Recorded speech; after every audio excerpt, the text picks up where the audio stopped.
राधे कृष्ण आप सभी को। आज आपको बताती हूँ फुलेरा दोज के बारे में।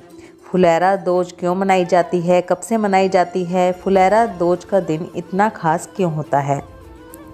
फुलेरा दोज को होली के शुभ आरंभ का दिन कहा जाता है। मथुरा वृंदावन में इस दिन राधा कृष्ण के साथ फूलों की होली खेली जाती है। फागुन माह के शुक्ल पक्ष की द्वितीय तिथि को फुलेरा दोज के नाम से जाना जाता है।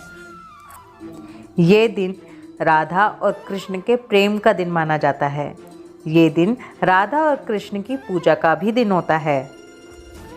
माना जाता है कि भगवान श्री कृष्ण ने फुलेरा दोज के दिन से ही होली खेलने की शुरुआत की थी। भगवान श्री कृष्ण ने राधा और गोपियों के साथ फुलेरा दोज के दिन ही फूलों की होली खेली थी और तभी से लेके आज तक भी संपूर्ण ब्रज में फुलेरा दोज के दिन राधा कृष्ण के भक्त उनके साथ फूलों की होली खेलते हैं। मथुरा वृंदावन यानी कि संपूर्ण ब्रज में फुलेरा दोज के दिन मंदिरों में बहुत ही भव्य आयोजन किए जाते हैं। इस दिन राधा कृष्ण की प्रतिमाओं को फूलों से सजाया जाता है। राधा और कृष्ण से इस दिन अपने परिवार में खुशहाली बनाए रखने की भी प्रार्थना की जाती है। जैसा कि मैंने बताया कि इस दिन को यानी कि फुलेरा दोज को होली की शुरुआत के रूप में माना जाता है। इस दिन एक रंगीन कपड़े का छोटा सा टुकड़ा भगवान श्री कृष्ण की कमर पर बांध दिया जाता है और ये कपड़ा इस बात का संकेत होता है कि अब भगवान श्री कृष्ण होली खेलने के लिए पूरी तरह से तैयार हैं। रात को शयन भोग की जो रस्म होती है उसके बाद इस कपड़े को हटा दिया जाता है। राधा रानी को प्रकृति और प्रेम की देवी माना गया है। पौराणिक कथा के अनुसार एक बार भगवान श्री कृष्ण अपने कामों में इतने ज़्यादा व्यस्त हो गए कि वो एक बार भी राधा रानी से मिलने नहीं जा सके और इस वजह से राधा रानी बहुत ही ज़्यादा दुखी हो गईं।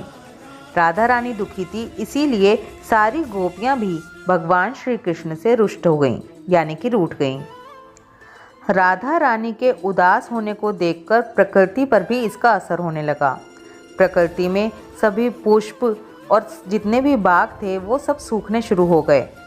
प्रकृति का ऐसा दुखित और मुरझाया हुआ नज़ारा देखकर श्री कृष्ण को इस बात का आभास हुआ कि राधा रानी उनसे रुष्ट हैं। इसके बाद भगवान श्री कृष्ण बरसाना पहुँचे और राधा रानी से मिले। श्री कृष्ण के आते ही राधा रानी बहुत प्रसन्न हो गई। चारों तरफ फिर से हरियाली छा गई, सारे फूल खिलखिला उठे।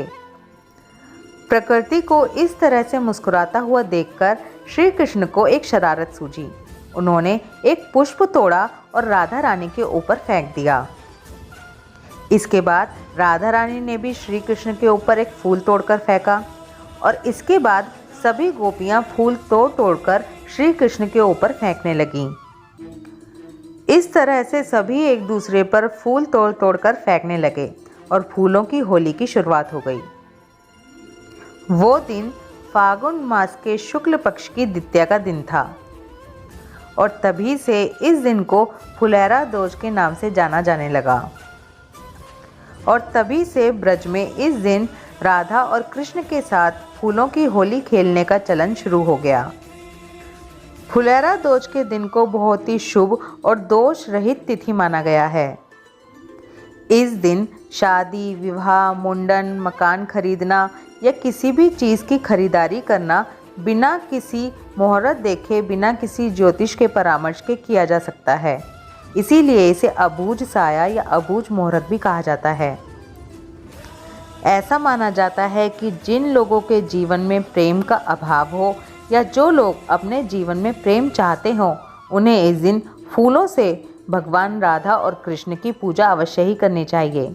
जिनके दाम्पत्य जीवन में प्रेम की कमी हो, उन दोनों को दंपति को इस दिन राधा और कृष्ण की फूलों के साथ पूजा करनी चाहिए। उत्तर भारत में इस दिन जो घर की बेटियां होती हैं वो अपने पिता की या भाई की दुकानों पर या उनका जो भी व्यवसाय होता है वहाँ पर जाकर उनकी व्यवसाय की जगह पर फूल डालती हैं। इसे घर की तरक्की और समृद्धि के लिए किया जाता है। फुलेरा दोष के ऊपर ये छोटी सी जानकारी आपको कैसी लगी कमेंट करके ज़रूर बताइएगा। आप सभी का जीवन प्रेममय हो। राधे कृष्णा।